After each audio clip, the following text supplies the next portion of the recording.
प्रिय मित्रों, स्वागत है आप सबका आपके अपने चैनल स्टडी विद प्रदीप पे। दोस्तों, अगर आप टीचर बनने का लक्ष्य रखे हैं और अपने भविष्य में टीचर बनने की आस रखते हैं तो अब ज़रूरी हो गया कि आपको बीएड करना नेसेसरी है।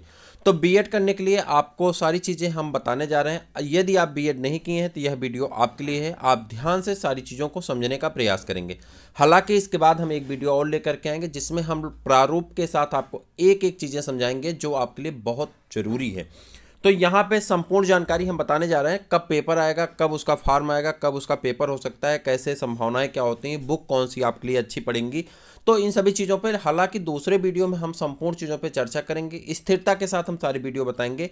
आज की सबसे बड़ी चीज़ यहाँ पे कि आपको एक ब्रेकिंग न्यूज़ देनी थी जो जानना आपको जरूरी था, कैसे आपका पेपर कब होगा। ये सारी चीज़ें फॉर्म आने से लेकर परीक्षा तक की समस्त जानकारी हम आपको देने चल रहे हैं। ध्यान से देखिएगा। प्रस्ताव है कि 19 मई को बीएड प्रवेश परीक्षा कराई जाए, यानी 2021 का जो प्रवेश परीक्षा होनी है वह 19 मई को कराया जाए। आप जानते हैं 2 स्तरीय जो संयुक्त प्रवेश परीक्षा होती है, समस्त यूनिवर्सिटी की प्रवेश परीक्षा एक ही साथ होती है, जिसमें बीएचयू शामिल नहीं है, इलाहाबाद शामिल नहीं है। ठीक है, तो इनके अपने अलग से फॉर्म आते हैं या अपने अलग से पेपर कराते हैं। यदि आप इनमें नहीं शामिल होना चाहते हैं तो आप बीएचयू में करना चाहते हैं तो बीएचयू से आप कर सकते हैं, इलाहाबाद से आप कर सकते हैं, वो अलग से होता है। ठीक है, बाकी जो यूनिवर्सिटियां हैं, जो सेंट्रल यूनिवर्सिटियां नहीं, राजकीय यूनिवर्सिटियां हैं, सेंट्रल यूनिवर्सिटियों को छोड़ करके जितनी भी राजकीय यूनिवर्सिटियां हैं वो अपना पेपर एक साथ संयुक्त में कराती हैं। उसके बाद आपको कॉलेज आवंटन किया जाता है।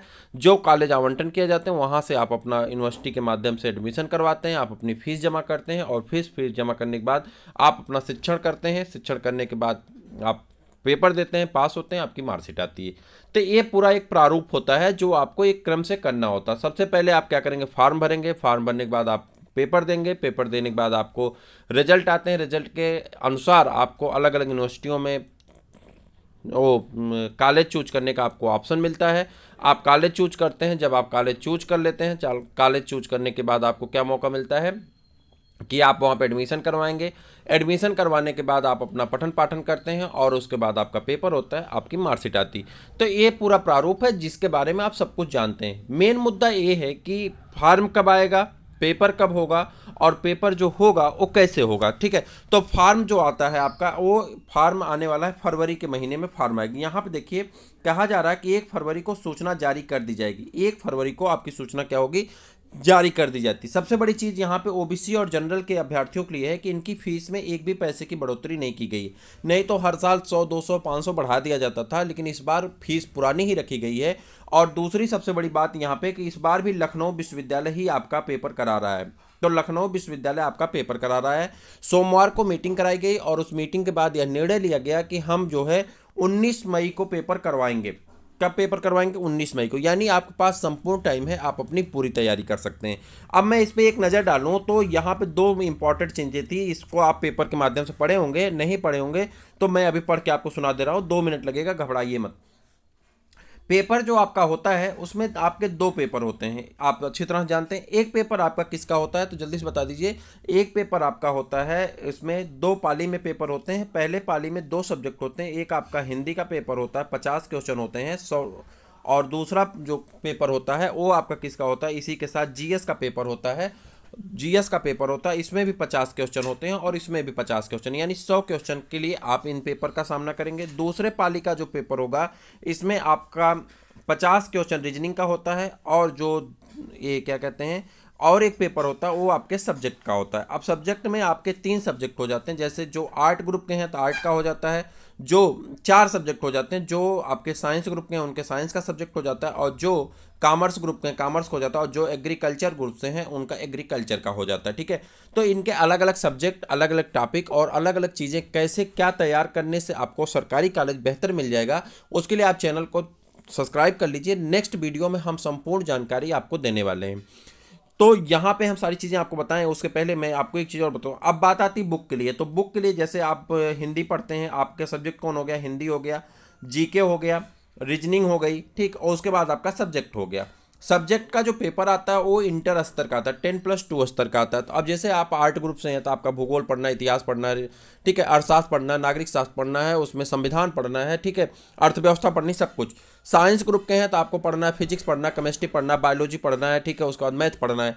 अगर आप वाणिज्य ग्रुप के हैं तो वाणिज्य ग्रुप के जो सब्जेक्ट होते हैं उसके बारे में बहुत डिटेल जानकारी हमको नहीं है, तो जो सब्जेक्ट आपके इंटरमीडिएट में होते हैं वो सारे सब्जेक्ट होते हैं।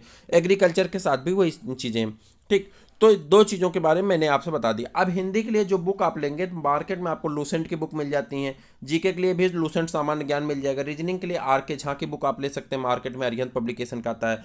और सब्जेक्ट के लिए जैसे आप साइंस के हैं तो लूसेंट का सामान्य विज्ञान ले लीजिए, ठीक है। अगर आप किसके हैं क्या कहते हैं, अगर आर्ट के हैं तो भी सामान्य ज्ञान जो आप लूसेंट का लिए हैं उस हिसाब का काम चल जाएगा, इसका आपको ऑब्जेक्टिव ले लीजिए, ठीक है। करंट के लिए आप किसको पढ़ लीजिए, अरिहंत का आता है समसामयिकी महासागर।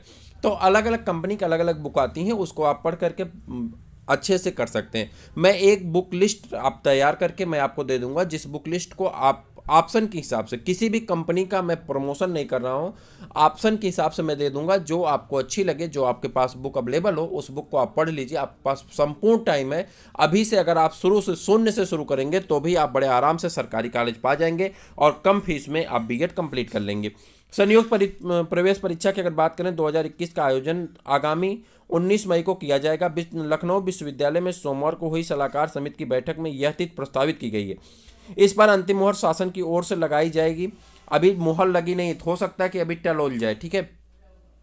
बीएड 2021 की प्रवेश समन्वयक प्रोफेसर अमिता वाजपेयी ने बताया कि दाखिले की प्रक्रिया शुरू करने के लिए 1 फरवरी तक सूचना जारी कर दीजिए। बता दें कि शासन ने लखनऊ विश्वविद्यालय को शैक्षिक सत्र 2021 की बीएड प्रवेश परीक्षा कराने की जिम्मेदारी सौंपी। विश्वविद्यालय प्रशासन ने शिक्षा शास्त्र विभाग की प्रोफेसर अमिताभ वाजपेयी को इसकी जिम्मेदारी दी है। विश्वविद्यालय ने सोमवार को सलाहकार समिति की बैठक आयोजित की गई।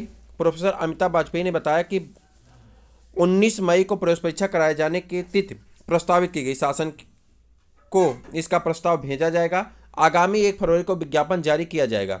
इसमें प्रवेश प्रक्रिया शुरू करने संबंधी सभी निर्देश शामिल होंगे। उन्होंने बताया कि इस बार शुल्क में कोई भी बढ़ोतरी नहीं की गई। सामान्य और ओबीसी वर्ग के लिए जो शुल्क पहले होते थे वही 1500 रुपये हैं। वहीं अनुसूचित जात अनुसूचित जनजाति के लिए 750 रुपये शुल्क रखे गए हैं। जानकारी के अनुसार पिछले साल की तरह इस बार भी ईडब्ल्यूएस कोटे की सुविधा दी जाएगी। इसके अलावा 0 फीस दाखिले नहीं दिए जाएंगे। इसके लिए भी प्रवेश प्रक्रिया शुरू करने के साथ ही स्पष्ट निर्देश जारी किए जाएंगे। तो ये थी आज की बड़ी जानकारी जो आपको जानना जरूरी था। नेक्स्ट वीडियो देखना मत भूलिएगा। बुक स्ट्रेटजी रणनीति क्या है, आपको सारी चीज़ें, प्रैक्टिस पेपर क्या लेना है, आपको सारी चीज़ें के लिए नेक्स्ट वीडियो जरूर देखिएगा। जल्द ही आने वाला वीडियो है, तब तक ले इजाज़त दीजिए। नमस्कार।